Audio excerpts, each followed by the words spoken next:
Okay, here under the canopy, right? They're passing out these twist ties for the scouts so they can make their own articulations and crafts.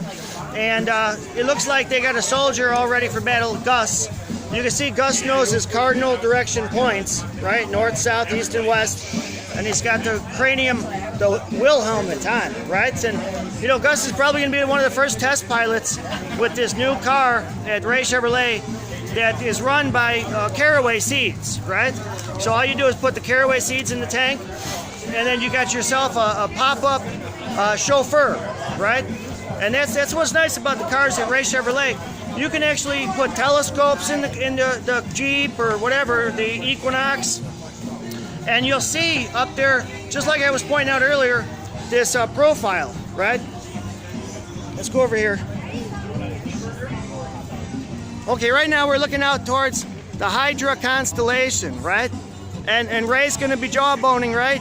Saying a few things, and that Virgo Maiden will be behind him, right?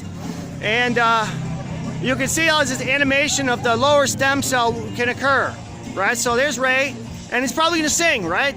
The heat is on.